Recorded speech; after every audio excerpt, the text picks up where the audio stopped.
Bienvenue à tous dans cet épisode où l'on se plonge au cœur des finances publiques françaises. Ce mercredi, une déclaration a fait beaucoup de bruit. Le Premier ministre Michel Barnier a qualifié la situation budgétaire de la France de très grave. Il faut dire que lorsqu'on parle de plus de 100 milliards d'euros à trouver d'ici à 2027, on comprend pourquoi. Alors qu'est-ce qu'il se passe exactement ? En fait, le gouvernement Barnier doit ramener le déficit public à 3% du PIB d'ici à 2027 pour rentrer dans les seuils fixés par l'Union européenne. Et pour vous donner une petite idée, en 2024, on prévoit déjà un déficit public de 5,6%. C'est donc plusieurs milliards d'euros à trouver par le gouvernement et ça signifie aussi qu'il va falloir couper dans les dépenses car de nombreuses personnalités, de gauche comme de droite, ont précisé qu'il n'était pas question d'augmenter les impôts. C'est donc l'occasion de voir ensemble quels sont les principaux postes de dépenses de l'État français actuellement. Alors déjà, petit état des lieux, en 2023, la France est restée championne européenne en termes de dépenses publiques. Selon l'Agence européenne des statistiques Eurostat, ces dépenses ont représenté 57,3% du PIB, qui est, je le rappelle, la valeur totale de tous les biens et services produits en France. Et si on regarde les chiffres de l'INSEE pour 2022, l'État a dépensé pas moins de 1538,9 milliards d'euros. Alors vous vous demandez probablement où est passé tout cet argent. Commençons par le gros morceau, la protection sociale. Alors elle regroupe plusieurs postes, comme les retraites et la santé en grande majorité, et représente à elle seule 32,9% des dépenses en fonction du PIB.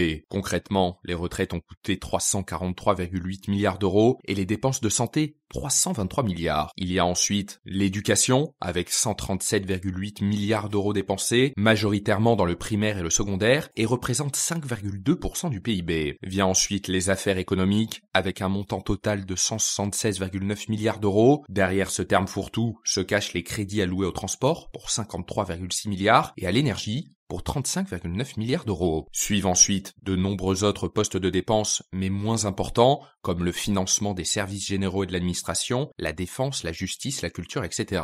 Au final, pas de doute, les dépenses de l'État sont massives et surtout très diversifiées. Le gouvernement Barnier, pour éviter une hausse des impôts, va donc devoir tailler dans ses différents budgets et pour l'instant, seulement 10 milliards d'euros de coupes ont été décidés dans des ministères comme le sport, la jeunesse et la vie associative, l'immigration et l'écologie. On est donc encore loin des 100 milliards nécessaires pour atteindre l'objectif fixé.